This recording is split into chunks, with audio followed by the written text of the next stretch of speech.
How's the Ultimate Fighter been coaching these young guys?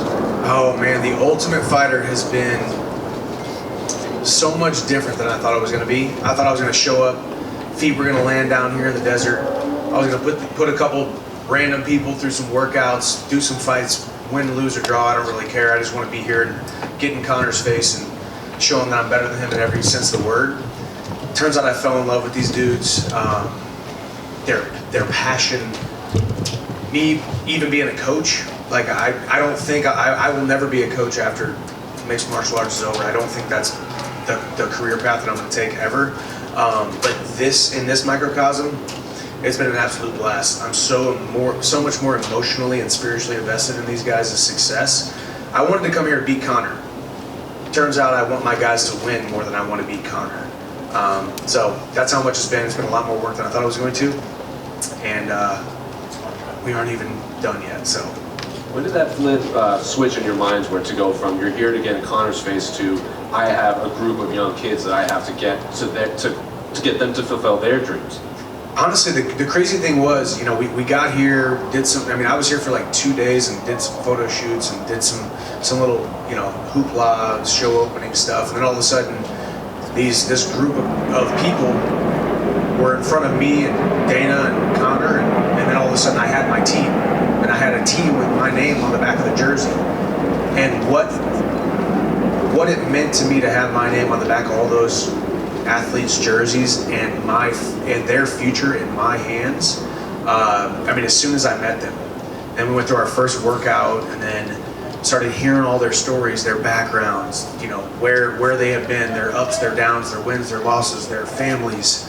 They're just like me, There's not a lot of difference between all of us fighters, and I didn't come here to be this dictator. I didn't come here to be this big-time coach. I came here to be their friend, their mentor, their big brother, their shoulder to cry on, and the guy who's going to make them believe themselves. So it was from the very beginning, and Team Chandler's performances have showed it thus far. Well, without getting too specific, because I know you can't give away spoilers, how has it been being around Conor McGregor these past few weeks? It's always fun and cordial until it isn't. It's always copacetic until we hit the boiling point. Conor and I are natural-born competitors. As I said, I came here to prove that I'm better than him in every sense of the word, in every single aspect of competition. Not just us fighting later this year, but in this competition of the Ultimate Fighter. Conor and I have a lot of mutual respect. A lot of mutual respect for each other. He, even in his awesome, brash, trash talk, behind all of that stuff, he's got a lot of respect for the sport, for the purity of mixed martial arts, the purity of martial arts, and all of its competitors. Conor and I have a lot of mutual respect for one another, but ultimately I don't know if we like each other as much as we thought we were going to. And the good thing is we get to settle it with 4-ounce gloves under a certain rule set in a contest later on this year, and I can't wait to do it. To go off of that, when they announced this fight, there was no date, there wasn't a weight class announced, so do you have any info you can give us in terms of all that? No info yet. I'm looking for info, but I don't. At this point, I don't think it's going to be at 155. Connor's expressed it's going to be 170. I would love it at 170. I'll fight him at 185. I'll fight him at whatever weight class we want to fight. I could care less. I just want to fight the man.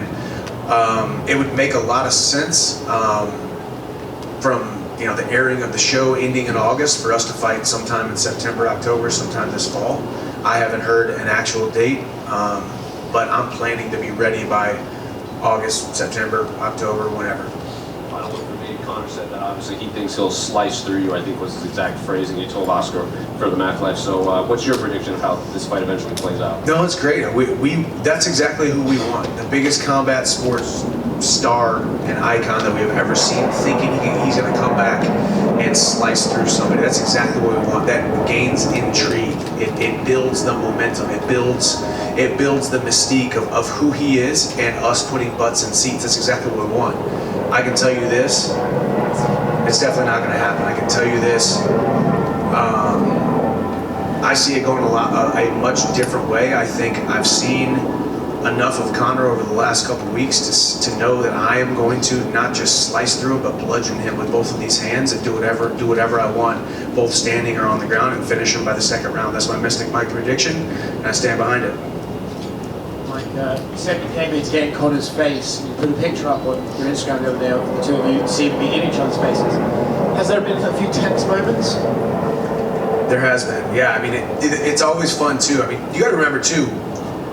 Aside from what we're going to see on ESPN later this summer, we show up to a production crew. We show up to itineraries. We show up to, hey, you're doing this, you're picking teams, you're doing all this kind of stuff. Connor's getting his footing, I'm getting my footing. We're not really that worried about each other, but we're here to do our job and figure out how we're going to coach these guys. Mutual respect. Hey, I'm not worried about you. I'm going to try to figure this out. I'm going to pour into my guys. He's pouring into his guys. Then all of a sudden we get our footing under us and realize, okay, now it's time to go after that guy. The guy that I can't wait to beat up later this year. The guy that I can't wait to compete against. The guy that I can't wait to go out there and prove myself against.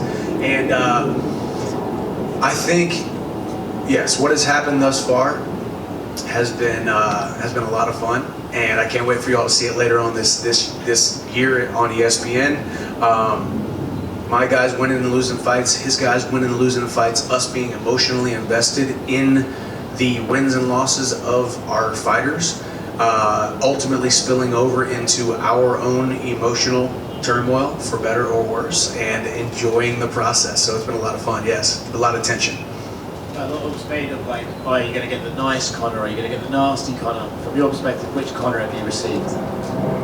Connor, I think I made my prediction correctly when I see a guy in Connor who is so good at looking at the Venn diagram of good guy, bad guy, and guy in between who doesn't quite know when he's going to be crazy mean, crazy witty, crazy nice, crazy respectful, only crazy respectful just to set you up to lower your guard just so he can spit you with some venom the next day. Connor on Monday is different than Connor on Tuesday, who's different than Connor on Wednesday, and I freaking love it. I absolutely love it. I came in with my arms open, my hands open, saying I have no idea what to expect here. I'm just trying to be authentically myself and let the chips fall where they may, because you never know, you never quite know what's going to happen. And also with me and my team and his team, you can't make a plan because your plans are going to get spoiled on this show, because there's all kinds of crazy stuff getting pulled out of the hat at all different times. But Connor's been both sides of the coin, to say the least. Hey, Michael, back here. Michael, I'm just wondering, I'm assuming you've been out there in the arena. Is it a little awkward to watch Conor McGregor's whole movie play out? And do you plan to watch Roadhouse with Jake Gyllenhaal? I actually haven't been out there yet. I was actually going to go meet those guys because I know they're going to film this scene again. I flew down to the Dominican Republic and did a scene with Jake 2 weeks before the last fight as well. So I'm friends with him and one of the stunt coordinators, Steve Brown, who I actually wrestled at the same time with in college. He wrestled at Central Michigan. But yeah, I mean, I think the remake of Roadhouse is one of the awesome kind of movies here in the United States. Huge cult following. Jake Gyllenhaal, admittedly is one of my favorite actors of all time, even before I got to meet him and realize that the man that Jake Gyllenhaal is, aside from being an A-list celebrity, is actually really cool and really normal. So it'll be interesting to see Conor on the silver screen, on the bright lights of Hollywood. That's what I said too before this fight got announced. It's bad enough we had to compete with the Bentleys and Bugattis and Lamborghini yachts, so now we have to compete with the bright lights of Hollywood when he was filming Roadhouse. But he came back, he agreed to The Ultimate Fighter, he has agreed to fight me. He and I are building something beautiful here, and I can't wait to go out there and give you guys an awesome show. We are in Las Vegas. I want to put some money down. How much should I bet that Killcliff will actually stay the name of your team and gym? I don't know. At this point, we're just known as the Big Gym in South Florida. That big gym. I have no idea, aside, with the business dealings behind the scenes. I know the group of men that I train with, the group of coaches and training partners, plus the facility that we have in South Florida, Deerfield Beach, Florida, is second to none. Generaled by Henry Hooft. What he has built there, my manager as well, Dave Martin, we've built something absolutely awesome, and our wins speak for themselves. So I will continue to represent them, but as of right now, we're pretty much known as that big gym in South Florida. the top of your division, obviously we have Islam Makhachev. I know that's a fight down the line. You know, you're probably eyeing. Just how do you look at that fight stylistically? Because I think with your style, with your striking and your wrestling, it's very interesting. Don't you do it, man. This is what always happens. You guys ask me to talk about Islam, and then all of a sudden the headline is, "Oh, Chandler thinks he could beat Islam." When I'm I said future. I know. Just to But that's what always happens. No, I mean, I have a ton of respect for Islam. As I have said in previous interviews, Islam running through Charles and then beating Volkanovski. I picked Volkanovski to win. I did. Once again, I have been proven wrong. Once again, my foot is in my mouth. So I think Islam is blossoming into, at the right time, the champion that he is and will be and who we thought he could be. We weren't quite sure. I think we put the cart before the horse when it came to Islam Makhachev. I stand behind that. But now, at this point, at this juncture, I think he has proven himself to be the guy.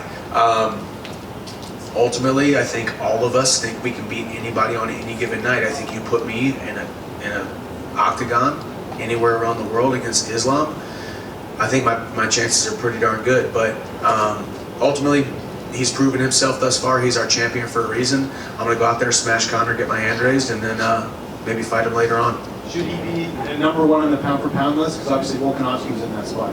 I don't know about that. You know, I don't think you beat a guy a weight class below you and then go above him. I mean, a win is a win unless it's a different weight class, you know, ultimately, you know. So Volkanovski, in my mind, the guy who has cleared out his division only to go up a weight class to take a chance to possibly capture the double champ status, shouldn't lose his number one pound for pound spot by losing to a guy who's, you know, 10, 15 pounds heavier than him.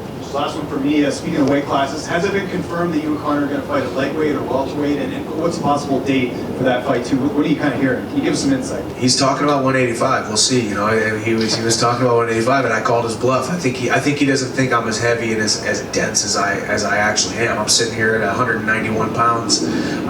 So I'll fight at 185. I'll fight at 170. If Dana steps in, and I've heard him talk about 155, if Dana steps in and gets his way, possibly it's 155. I could care less. I am a guy who showed up in the UFC in September of 2020 with my work boots on, and I've said yes to every single opportunity. I've said yes at every single step of the way. They want to do it at 170. I think that's a nice little sweet spot. And as I've said too, this show ends in August, so it would make a lot of sense for us to fight in September. I hope it's a September, and I think this fight is too big to do T-Mobile Arena. I think we sell out Allegiant Stadium or Dallas Cowboys Stadium.